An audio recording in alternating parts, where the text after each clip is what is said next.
오늘 말씀의 제목은 이렇습니다. 생명과 위로. 한번 따라 하실까요? 생명과 위로. 생명과 위로. 사실은 지난 10주 동안은 영산신학 관점에서 창세기 18장, 17장, 18장 말씀을 함께 연구해서 그것이 이제 강의 제목이 돼서 우리 신학생들에게 강의 안으로 또 전해졌어요. 그래서 여러분이 함께 그 말씀을 나누게 되었고요. 이제 오늘부터는 다시 원점으로 돌아와서 생명이 얼마나 중요한가. 우리가 평상시는 생명이 중요한 걸 모르겠지만 지금처럼 대형 사고가 났을 때에 인간의 마지막은 결국 생명이 끝나는 거거든요. 생명이 끝나보면 살아있다는 것이 얼마나 중요한 것인가. 왜냐하면 그 살게 하신 분이 누굴까요? 창조주거든요. 하나님이 우리를 살게 하셨잖아요. 살게 하셨고 사는 동안에는 이렇게 살아야 돼요. 하나님은 생명의 창조주가 되시고 우리는 하나님으로부터 생명을 받았고, 하나님의 말씀은 뭘까? 하나님의 생명에 약속이 있는 것이고, 생명은 무슨 가치가 있을까? 그 생명을 가지고 생명을 만드신 창조주 하나님의 뜻 안에서 하나님께서 원하시는 삶을 살아가는 삶이 되었을 때, 라이프 타임, 인생의 삶의 생활이나 삶의 시간이 되었을 때 그게 뭐가 될까? 그게 진정한 가치 있는 삶이었구나.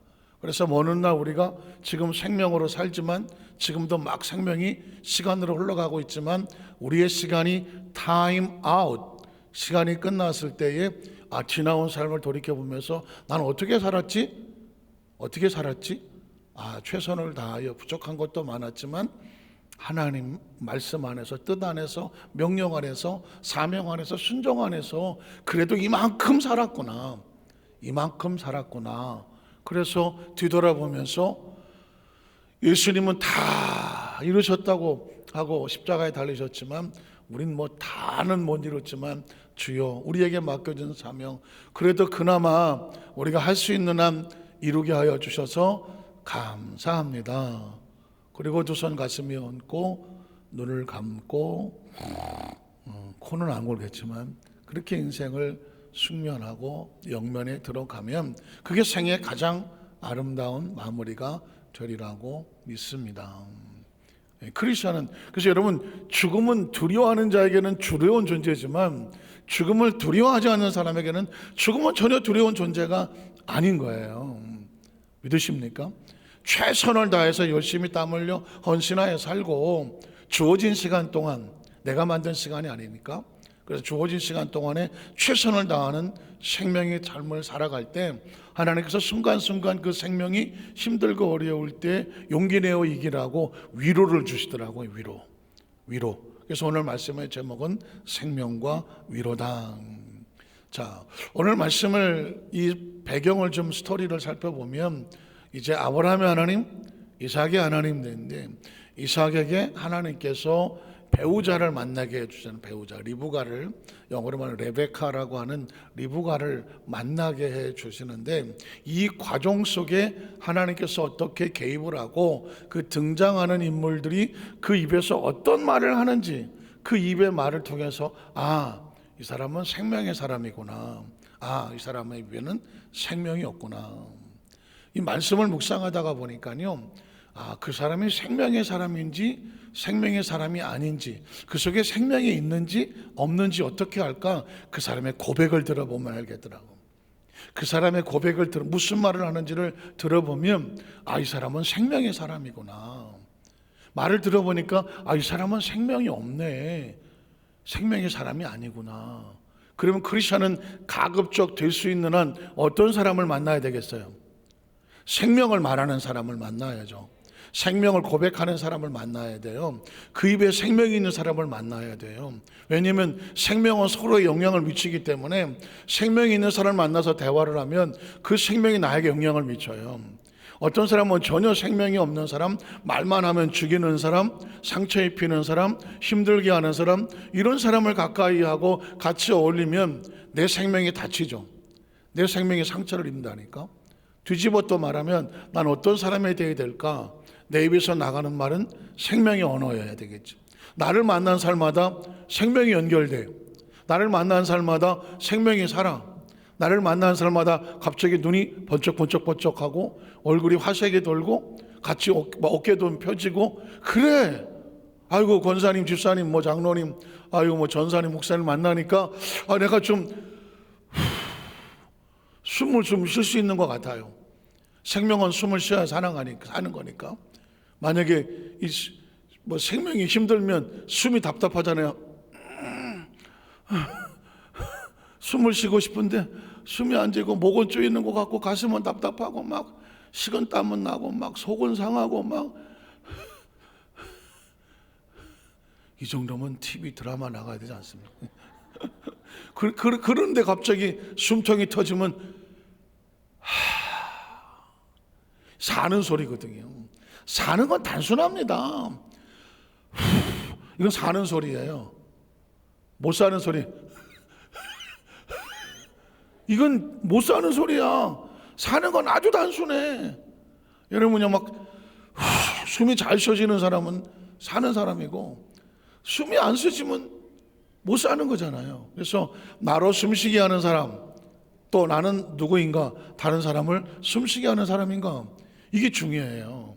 그래서 오늘 성경 속에 나오는 사람들의 그들의 고백을 한번 들어보려고 하는데, 창세기 24장 34절로 40절에 보면 엘리에셀이라고 하는 아브라함의 종이 있습니다. 혹시 리마인드를 하면 다시 기억을 복귀해 보면 이삭의 아내를 구하기 위해서 저 하란의 라반의 집에 있는 곳에 가서 데려오라고 갔을 때 이 사명을 지고 간 사람이 엘리에셀이거든. 엘리에셀은 도대체 무슨 말을 할까? 누군가 말을 하거든요. 그 사람의 말을 자세히 들어보세요. 들어보면 그곳에 하나님의 이름이 있으면 생명이 있습니다. 근데 그 사람의 얘기를 100시간을 들었는데도 하나님이 없어? 그럼 생명이 사람이 아닙니다. 그 얘기를 듣고 있으면 지식과 정보는 좀 생길지 모르지만 생명의 영이 살아나지는 않습니다. 자, 들어보겠습니다. 그거에 대해 나는 아브라함의 종입니다. 야훼께서, 이 사람은 지금 자기가 발걸음을 움직이고 뭔가 움직이지만 내가 내 마음대로 내 기분대로 움직이지 않고 있어요.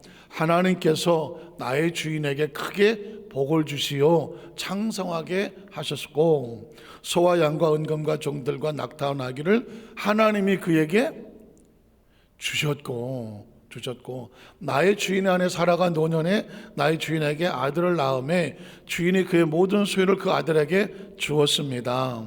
그런데 나의 주인이 나에게 맹세하게 하여 이르되 너는 내 아들을 위하여 내가 사는 땅 가나안 땅 족속의 딸들 중에서 아내를 택하지 말고, 왜 그랬을까? 생명이 없는 땅에 가서 아내를 택하지 말고 생명이 있는 내 아버지의 집 내 족속에게로 가서 내 아들을 위해 아내를 택하라 하시기로 내가 내 주인에게 여쭈오되 혹 여자가 나를 따르지 아니하면 어찌하리까 한즉 주인이 내게 이르되 내가 섬기는 누가? 하나님께서. 아브라함도 그렇고 그리고 이삭도 그렇고 그 종도 그렇고 내가 지금 움직이는 이 모든 중심의 초점은 누구예요? 하나님. 제가 지난 주일날 설교할 때도 그랬습니다. 아무리 힘들고 어렵고 뭐 고통스럽고 별일을 다 겪어서, 영어로 죄송하지만 크레이징 앤 점핑, 이건 콩글리시예요. 미치고 환자가 벌쩍 뛴다는 거지 뭐. 그런 상황이 된다고 할지라도 내 인생을 무엇으로 해석하면 하나님이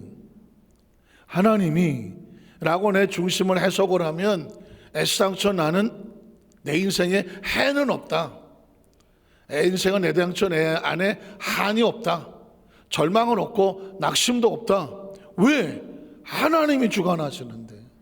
하나님이 주관하시니까 누굴 원망해? 시대를 원망할 필요도 없고, 우리 부모를 원망할 필요도 없어. 부모는 최선을 다했을 뿐이야. 그 시기에 그 부모는 그 어려운 시기에 우리를 낳고 최선을 다했을 뿐이야. 그 부모가 나에게 못해줬다는 등, 부모가 뭐가 좀 능력이 있었다는 등, 없었다는 등, 뭐 배웠다는 등, 못 배웠다는 등, 내가 더 좋은 부모를 만났으면 내가 지금부터 훨씬 잘 됐을 텐데 라고 할지라도 그 부모는 최선을 다했을 뿐이야. 부모를 원망할 것도 없고, 뭐 형제간에 동기간에 원망할 것도 없고, 친척을 원망할 필요도 없고. 저도 옛날에 살짝 친척을 원망할 뻔했던 기억이 있어요. 아니 그 삼촌은 뒤지게 잘 사셨던 것 같은데 그때 조금 도와줬으면 내가 이렇게 좀 덜 고생했을 것 같은데, 생각해 보니까 그 삼촌도 힘들었어. 나름 최선을 다해서 나한테 한 게. 그러니까 그게 하나님이라고 생각을 하면 내 인생에 원망할 사람이 없는 거예요. 원망할 것도 없고, 그때 내가 그놈의 새끼를 안 만났으면 내가 그때 그런 실수를 안 했을 텐데, 생각해 보니 그놈의 새끼도 다 상황이 있었어. 원망할 이유 없어. 하나님 그런 관점을 통해서 오늘날 여기까지 와 있다고 하면 나를 이리로 보내시는 당신들이 아니요 하나님이시라고. 그럼 하나님이 나를 보냈으면 최고로 만들겠어, 최하로 만들겠어? 알긴 떨어지게 잘하시잖아. 최고로 만드시는 거지. 그러면 여러분이 에이구 이게 뭐가 최고, 그거 최고야. 그냥 하나님이 최고라면 최고인 거지. 생각해 보세요. 대통령 돼야 최고입니까? 대통령 지금 머리 드럽게 빠지고 있어. 지금 요즘 나온 TV에 나오니까 머리도 못 감고 그냥 이러고 앉아 계시더만. 나라에 갑자기 이렇게 대형 참사가 났으니 대통령이 뭐 어떡하겠어. 어떡하겠냐고 지금 속이 뭐 썩었겠지. 아이고 서울시장은 뭐 좋겠어. 지금 경찰청장이고 뭐 무슨 뭔 장관이고 뭐 다들 좋겠어. 지금 나라 전체가 이 모양인데 얼마나 힘들겠냐고. 어떤 일을 맡았을 때는요, 그 큰 자리가 축복이 아니야. 감당할 수 있어야 축복이고요, 등 따시고 속 편해야 돼. 그거 기억하시잖아요. 옛날에 어떤 분이 그냥 애를 하나 낳아서 등에 업고 또 애를 하나 또 뱉고, 그래서 배는 이만하고 등에 애는 없고 요즘 어떻게 사시냐 그랬더니 등 따시고 배불러서 아주 좋아요. 등 따시고 배불러하는데 애를 업었으니 등은 땀 짜고 등짝에 땀은 나지. 배는 애가 날 때가 돼갖고 이따시 많았지. 가만히 보니까 어떻게 했더니 괜찮아요? 등 따시고 배불러요. 물론 조크 같지만 인생을 뒤돌아보니 뭐가 행복이에요? 등 따시고 배부르는 게 행복이야. 그거 충청도 말인지 모르지만 신간 편해야 돼. 신간이 뭐야? 마음이 편한 거거든요. 그러니까 예수를 믿으면 하나님께서 우리에게 뭔 소리야, 내가 너 대통령 이따위 소리 안 하잖아. 너 그냥 등 따시고 배부르게 해줄게. 마음을 강하게 하고 담대하고 평안하라 그러잖아요. 내가 어디로 가든 형통할 것이며 내가 너를 지켜줄 것이니 너는 그냥 등 따시고 배불러라. 우리 성도들 언제 배불러? 어쨌든 제 얘기는 그런 거예요. 그래서 하나님께서 어떻게 너와 함께 보내어 너에게 뭘 준대? 등 따시고 배부르잖아요. 그 속에서 어떻게 마음이 평탄한 길을 주신다고 말씀. 하나님의 축복은 그겁니다. 이거 다 해봤잖아요. 최근에 제가 이렇게 좀 지나가다가 엊그제 보니까 어떤 애가 막 학교 간다고 막 가방을 들고 가더라고. 옛날에 나도 저런 시절이 있었지가 아니라, 나 이제 학교 안 가서 얼마나 좋은지 몰라.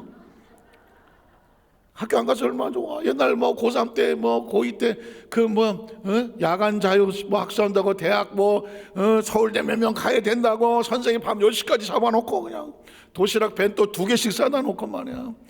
그 공부시켜갖고 그냥 맨날 공부하더니 나 이제 다시 대학 시험 안 봐서 얼마나 감사한지 몰라고. 아까 오다 보니까 한양대 앞에서 예비군복 입고 또 군복 입고 모이더라고. 요즘도 나 군대 안 가서 얼마나 좋은지 몰라. 나 예비군 안 가서 좋은지 몰라. 가만히 생각해 보니까 나이를 먹고 이렇게 온 게 나이를 먹어 늙은 게 아니라니까. 그 힘든 과정을 이제 그만해도 돼. 이제 그만해도. 우리 성도도 더 이상 애 낳아야 되나? 내가 이 나이에 이제 안 낳아도 되잖아. 그렇지만 또 젊어서 또 아기를 또 갖길 수도 있잖아요. 이런 과정을 보면서 인생이란 뭐냐? 그래, 젊을 때 뭐가 좋아? 군대 가야 되는데. 물론 늙으면 나이가 먹으면 젊을 때지만 이 세상에 빛나지 않은 시대는 없어. 어린이대로 10대는 10대대로, 20대 20대대로, 30대 30대로, 40은 40대로, 50, 60대로. 김영석인가 하는 그 교수님께서 나이 102살 넘어서 지금 뭐라고 하세요? 내 인생의 가장 전성기는 65세부터 75세예요. 지금 아멘 하시면 65세 75 사이야. 그 아멘 안 하신 분은 뭐야 저거는 지금 난 거기 아직 안 갔는데. 한 100살 넘고 살아보니 인생은 65세부터 75세까지가 전성기더라. 왜 그럴까? 한 65세가 넘어가면 생각이 깊어져. 생각이 깊어지고 함부로 움직이지 않아. 함부로 말하지 않고 함부로 결단하지 않고 함부로 마음이 요동치지가 않아. 그쯤 되면 누가 뭐라 그래도 그래요. 화가 나라고 막 그래요. 누가 막 아이고 좋아서 그래요. 배도 안 아프고 속도 안 상하고 누가 뭐라 그래도 반응도 없어. 네가 백날 떠들어봐라 내가 속상한가.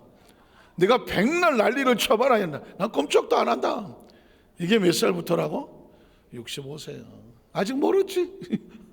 그러니까 인생은요 100세를 살아도 하시고 싶은 얘기가 있어갖고 그때 그분이 몇 살 때 그랬더라. 그 하시고 싶은 소원이 뭐 있냐면 강의하고 이런 거 다 끝난 다음에 한 90세 먹은 여자친구나 하나 사귈까. 그거 봐요. 100살이 넘었는데 그 요즘 뭐가 소원이시냐 그랬더니 이제 뭐 강의나 이런 거 스케줄 다 이제 좀 마무리되면 한 90세 된 젊은 여자나 하나 사귀어 볼까. 그러니까 내가 나이 먹었다고 사실 필요 하나도 없어요. 100세 할아버지가 보면 90세도 젊은 여자요. 별로 반응이 없어.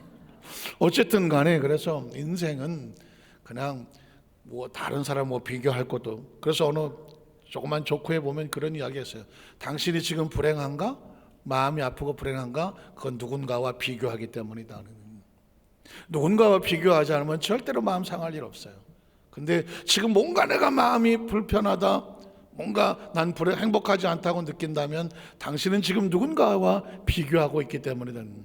비교해서 상대적으로 그런 열등감이나 왠지 마음의 상실감을 느끼는 거지, 누구와도 비교하지 않으면 누구 때문에 마음 상할 일은 없다. 하나님께서 우리에게 원하시는 것은 평안해라 하는 거예요. 난 아직 90이 넘었다. 90 넘으시면 여러분이 아주 새파란 거야. 아주 새파란. 아주 새파란 줄 아시면 돼요. 자, 그리고 그래서 이 엘레셀의 이야기를 보면 40아까 그랬죠. 이 사람 얘기를 들어보니까 이 사람은 신부는 종이지만 하나님의 사람입니다. 이런 사람은 종이라고 해서 누구도 함부로 할 수가 없죠. 오죽하면 하나님께서 이 아브라함을 통해서 이삭의 아내를 구할 때 이 사람을 보내겠습니까? 전 이런 엘리에셀이라는 사람이 그렇게 유명한 사람은 아니고 뭐 뛰어난 족장도 아니긴 하지만 이 사람이 하나님께서 하시는 얘기를 들으면 전 이분이 얼굴만 봐도 빛이 날 것 같습니다. 저는 우리 여도수 만살교회 성도님들에게 이런 신앙의 고백에 있기를 축복합니다. 내가 뭐 세상적으로는 뭐 내놓을 만한 명함이 뭐 나 이런 사람 할 필요 없어요. 다 그거 이 세상에서 내려갈 때 옷처럼 다 벗어놓고 가는 거야. 다 벗어놓은. 다 그냥 잠깐 있다 없어지는 안개와 같은 거예요. 남는 건 뭐가 남느냐? 그 사람의 입에서 남는 신앙의 고백이 남는 거예요. 고백이 남는 거예요. 우리가 하나님 앞에 뭐 불교에서는 저승사자에다 염라대왕 앞일지는 모르겠지만 하나님 앞에 서는 날 우리가 뭘 하겠습니까? 우리 입에서 나왔던 하나님을 향한 신앙의 고백이, 그 신앙의 고백이 그렇게 말할 겁니다. 이 사람은 하나님의 사람입니다. 이 사람은 하나님의 일꾼입니다. 이 사람이 말했던 그 모든 고백들이 지금 하나님을 높이고 찬양하고 예배했던 그 모든 것들이 살아서 하나님의 보좌 앞에 섰을 때 누가 나를 하나님의 일꾼이라고 인정하겠습니까? 누가 나를 하나님의 사람이라고 보증을 하겠습니까? 그거는 우리 입에서 나갔던 신앙의 고백이 하나도 땅에 떨어지지 아니하고 그게 살아서 마지막 날에 그가 나를 증언하게 되는, 아시겠습니까? 그래서 생명이란 뭐냐? 하나님이 생명이고 누가 생명의 사람이냐? 그 사람의 입에서 하나님이 고백되어지고 하나님을 높이고 찬양하며 하나님과 관계된 고백을 했다면 그걸 신앙 고백이라고 말하는데, 그 신앙의 고백이 결국 나라는 사람을 증명한다. 자, 우리 성경 한번 그 다음에 이제 창세기 24장 61절부터 이어 그냥 읽어 내려가 볼게요. 본문부터. 창세기 24장 61절부터 내려보겠습니다. 자, 리브가가 일어나 여자 종들과 함께 낙타를 타고, 자, 리브가는 이제 이렇게 말합니다. 너 이삭에게 시집 갈래? 따라갈래? 말래? 했더니 이 라반이 좀 이따 가면 안 되냐고 했을 때 이 리브가가 이렇게 말합니다. 나는 가겠다라고. 제가 아까 말씀드렸습니다. 내용은 이삭의 아내 리브가를 맞기 위해서 하는 스토리처럼 보이지만 저는 어떻게 보이냐면 하나님의 약속을 이루기 위해서 일하시는 모습으로 보이고, 성경은 하나님의 스토리입니다. 일하시는 모습으로 보이고, 그리고 하나님의 일을 할 때에 거기에 어떻게 반응하느냐에 따라서 하나님의 안에 있는 사람이 있고, 반응을 어떻게 하느냐에 따라서 하나님 밖에 있는 사람이에요. 자, 그러면 리브가는 하나님이 사람의 이야기를 듣고 나는 가겠습니다라고 말했으니까 하나님 약속 안에 들어와서 하나님의 사람으로 일하는 사람이죠. 그러니까 저와 여러분이 인생을 살아가면 두 가지예요. 하나님의 말씀이 들어와서 내가 하나님을 인식하고 그 말씀 안으로 들어올 것이냐, 그걸 계명대로 산다고 말하죠.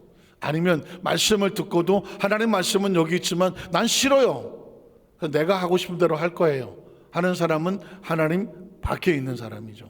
근데 리브가는 여기서 이렇게 말합니다. 나는 가겠습니다. 그 말씀대로 가겠습니다. 그래서 이런 여자 종들과 함께 낙타를 타고 그 사람을 뭐 하더라? 따라가더라. 그 사람이 누군데? 엘리에셀이 누군데? 하나님께서 아브라함을 통해서 보내셨던 하나님의 종, 사람이 아브라함의 종. 이 엘리에셀이 와서 하나님의 이야기를 하니까 리브가가 뭘 믿고 따라갑니까? 하나님의 이야기 하나만 믿고 따라갔다라는 것이죠.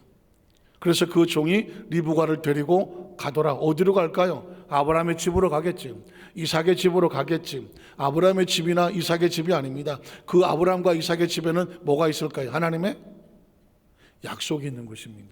여러분 보십시오. 어느 곳에를 가느냐가 중요해요.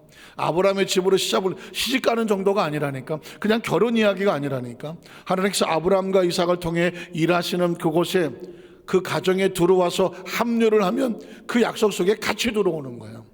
여의도 순복음 안산교회 하나님께서 일하시고자 역사하고자 하는 교회에게 흘러가고 있는데 여러분이 여의도 순복음 안산교회 성도가 돼서 이 자리에 함께 하고 있다, 또 사명자가 되고 직분자가 됐다, 이곳에 들어온 이상 우리 여의도 순복음 안산교회 그 흐름과 같이 가는 거예요. 무슨 말인지 아시겠습니까? 그게 하나님의 축복입니다. 그래서 여러분이 이 땅의 삶을 살아가면서 어떤 누구와 같이 가느냐, 그 어떤 흐름 속에 있느냐 하면서 거기에 하나님의 약속이 있느냐 없느냐, 그걸 판단하세요. 그 말씀의 약속 안에 있느냐, 그 약속을 믿고 따라가느냐, 그러면 같이 흘러가느냐. 인생은 어차피 하나님의 약속대로 같이 흘러가느냐, 약속 밖으로 가느냐, 그것 차이예요. 기독교인이다, 예수 믿는다, 그게 뭐가 달라? 하나님의 약속의 흐름으로 같이 가느냐, 그 약속에서 거슬러 다른 곳으로 가느냐, 이거 차이거든요. 예수를 믿는다는 것은 하나님의 약속 안에 우리가 함께 간다는. 리브가가 지금 따라가더라, 그 종이 데리고 가더라. 어디로 가는 거예요? 어디로 가는지는 모르지만 한 가지는 정확해. 하나님의 약속을 따라가고 있는 거죠. 약속의 그를 데리고 가고 있는 거죠. 그 다음 절을 보면 그때 이삭이 부엘라헤로이에서 왔으니 그가 네게부 지역에 거주하더라. 부엘라헤로이라는 지역을, 단어가 좀 어렵긴 하지만 기억은 한번 두십시오. 기억. 사라가 여종을 하나 데려왔을 때 하갈이라고 있었죠. 하갈을 첩으로 넣어서 아브라함을 통해서 자식을 낳게 하려고. 그때 난 자식이 이스마엘. 그 자식이 낳고 보니까, 조심스러운 얘기지만 여성은 이 세컨드 플레이스, 2인자의 자리에 절대 안 가. 내가 보니까 그래. 죄송한 얘기예요. 그냥 조크처럼. 어떤 본처가 있어, 본처. 근데 나는 첩이라도 가겠다. 손들란 얘기는 아니에요. 첩이라도 가겠다. 처음은 이렇게 시작을 해. 사랑을 위하여. 갔어. 그래서 내가 첩이 됐어. 그래도 내가 본처를 내가 형님으로 모시고 내가 평생 잘 살겠습니다. 이거 될까 안 될까?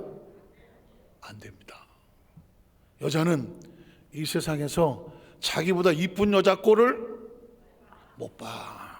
절대 못 봅니다. 여자들은 절대 자기보다 이쁜 여자 꼴을 못 봐. 그래서 여러분이 아침마다 목욕하시는지 모르겠지만 거울을 보고 나서 뭐라 그래?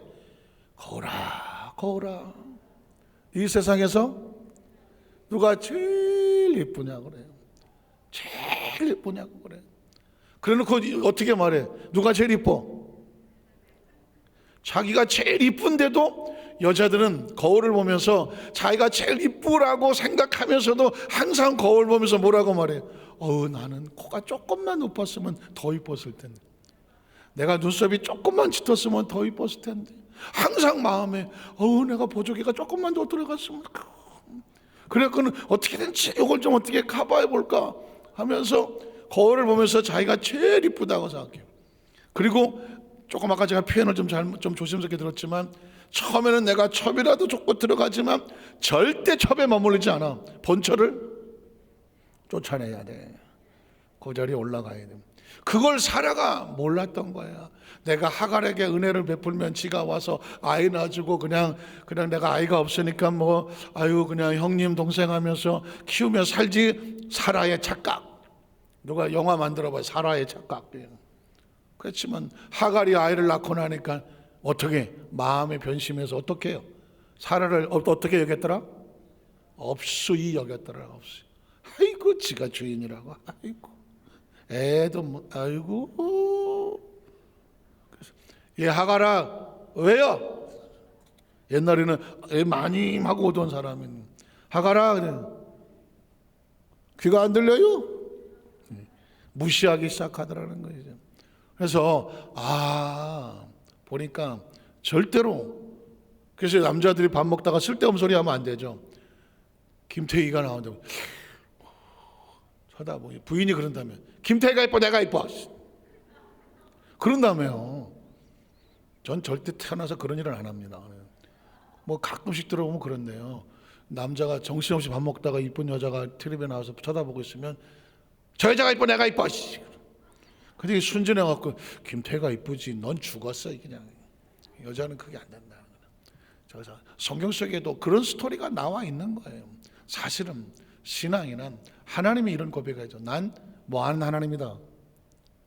질투하는 하나님이라 그랬거든요. 하나님은 이 세상에 하나님 외에 그 어떤 것도 인정하지 않아요.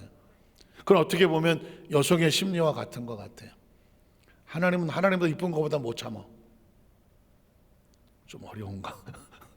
어쨌든 그래서 하갈이 거기서 쫓겨나서 눈물을 흘릴 때 하나님이 나타나셔서 하갈도 돌보아 주셔.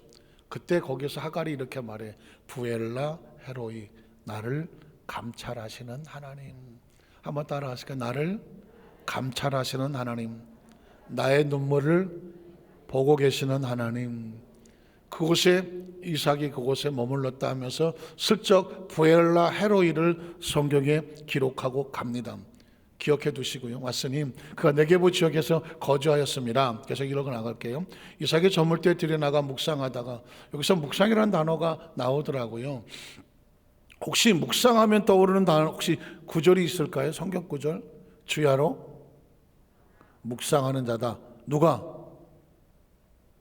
복 있는 사람은 누구요? 복 있는 사람은 복순이요? 엄석철 전도사는 또 시편 1편에 보면 복 있는 사람은 그렇죠.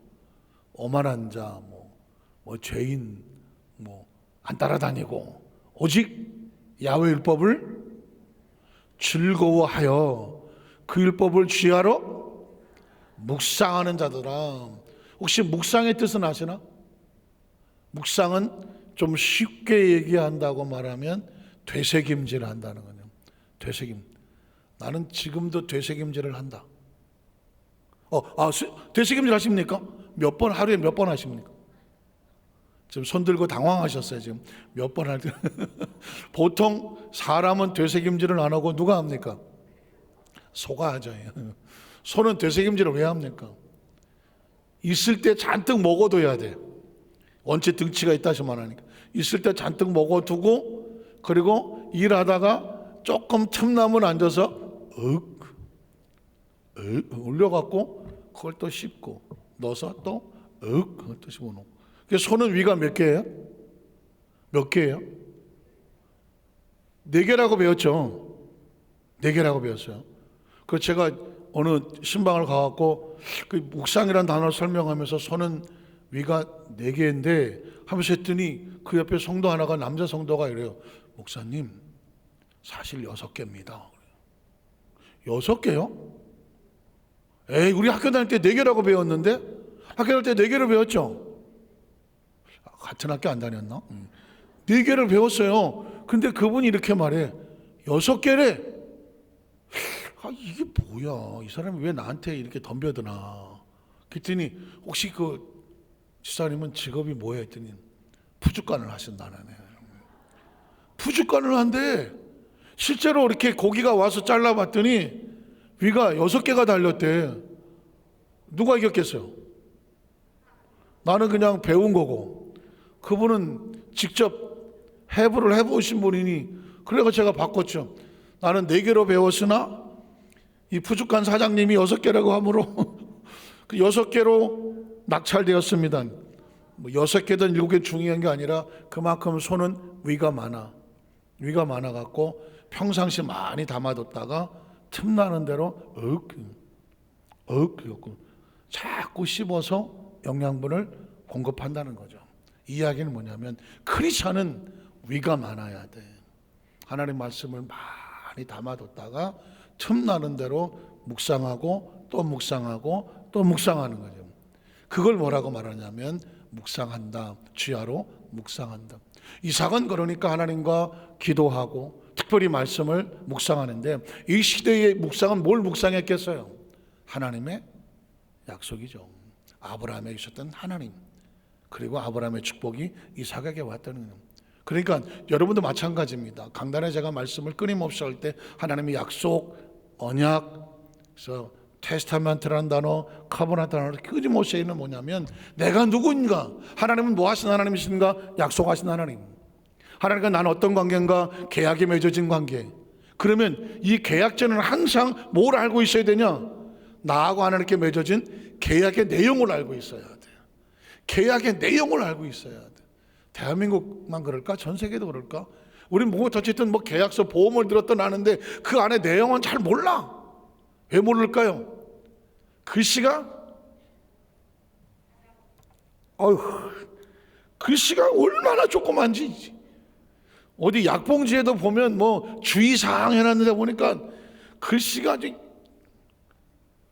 너무 조그맣게 써놨어. 그냥 확대경 이런 걸로 봐도 될까 말까 하는데, 그럼에도 불구하고 나중에 문제가 생기면 뭘 가지고 따집니까? 약관을 가지고 따집니다. 여기 보시오.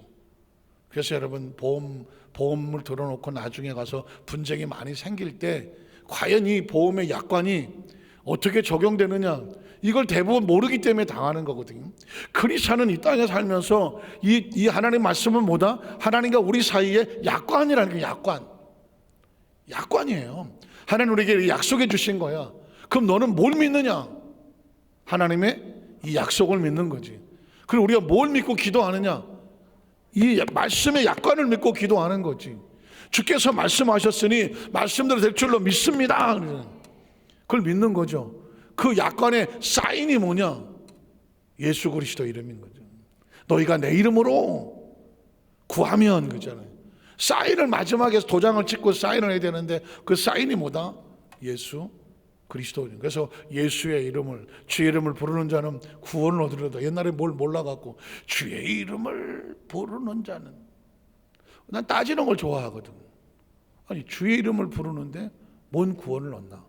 도대체 주의 이름이 구원을 얻는다, 이게 뭐 문맥적으로 맞나? 주의 이름을 부르는 자는 구원을 얻으리로다. 맞는 것 같기도 하고 뭔가가 빠진 것 같기도 하고. 그럼 주의 이름이 무엇일까? 무엇이길래 하나님은 구원을 약속해 놓았을까? 그때는 약속이라는 의미도 몰랐고, 주의 이름을 부르는 자는 구원을 얻으리로다. 약속이잖아. 그죠? 부르면 된다. 약속이잖아요. 그러면 이름이 뭔데? 도대체 다른 이름도 아니고 주의 이름이 뭔데?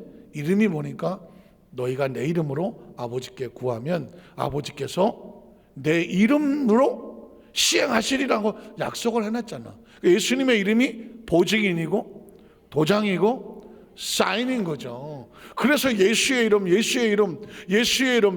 하는 거 아니겠습니까? 자, 그래서 묵상이 필요한 거죠. 문을 들어보면 낙타들이 온지라. 그 다음 절에 보면 리브가 눈을 들어 이삭을 바라보고 낙타에서 내려 종에게 말하되 들에서 배회하다가 우리에게로 마주온 자가 누구냐? 종이 이르되 이는 내 주인입니다. 리브가가 너울을 가지고 자기 얼굴을 가리더라. 여기서 문득 가만히 보니까 이 종은 자기 주인의 명을 받고 신부를 데려다가 그 주인에게로 인도하는 역할을 하더라고요. 이 종이 성령님의 모습과 같아요. 성령님은 우리의 신랑은 예수 그리스도고 신랑이 오기까지 세상 끝날까지 너희와 함께 있으리라 성령님이 보혜사로 같이 계시고 그 보혜사 종이 표현이 그렇다는 겁니다. 보혜사가 신부를 단장하고 준비하고 이끌어주고 그리고 잘 인도하여 신랑에게로 모시고 가는. 그래서 우리가 늘 성령님을 인정합니다. 환영합니다. 모셔드립니다. 성령님을 동행하고 그리고 마지막에 신랑이 오실 때 아니면 이 땅에 우리가 신랑 앞에 갈 때에 그 성령님께서 나를 신랑 앞에로 인도하는 그 인도자 역할, 가르침의 역할, 은혜의 역할, 그게 누구냐? 보혜사인데 이 종이 바로 그 역할을 하고 있고 리브가는 그 말을 듣고 이제 신랑을 맞을 준비를 하는 거죠. 그 다음 절에 보면 그래서 종이 그 행한 일을 다 이삭에게 아뢰매 이삭이 리브가를 인도하여 그의 어머니 사라의 장막으로 드리고 그를 맞이하여 아내로 삼고 사랑하였으니 여기서 이런 말이 나오죠. 이삭이 그의 어머니를 장례한 이후에 마음이 상실되고 아프고 힘들고 뭔가 슬픔이 있었지만 그 아내 리브가를 아내로 맞음으로 마음에 무엇을 얻었더라? 위로를 얻었더라 하는 거죠. 그러니까 생명이란 그렇습니다. 생명이란 늘 하나님 안에서 주어지는 공급 안에서 새 힘을 얻는 건데 우린 여기서 하나님께서는 자기 백성들에게 또 다른 위로를 계속 부어주시기를 원하시는구나. 혹시 지금 이 자리에 이제 말씀을 정리합니다. 혹시라도 생명이니까 저와 여러분의 생명이니까 마음이 편할 때도 있고 좀 불편할 때도 있고 힘들 때도 있고 또는 또 기쁠 때도 있고 여러 가지가 있지만 생명의 상태는 아주 다양하지만 기억하십시오. 생명의 주인은 하나님이야. 생명의 공급자도 하나님이야. 그 생명을 온전히 보호해서 안전하게 이끌고 가기를 원하시는 분도 하나님이시고 그 생명이 혹시라도 낙심하고 슬프고 힘들어할 때 위로와 소망을 주기 원하시는 분도 하나님이시죠. 오늘 이 말씀 가운데 우리 여덟 만살께 모든 성도들 가슴 속에 하나님이 주시는 각자 개인 가정 사정이 다 다르지만 하나님이 주시는 위로로 인하여 다시 기쁨과 감사 마음속에 억울한 분노 속상함 다 털어내고 그냥 기쁨과 감사로 다시 충만해진 그래야 생명이 살아 그 생명의 주인공이 되시기를 주님의 이름으로 축원합니다. 기도하겠습니다. 하나님 아버지 감사합니다.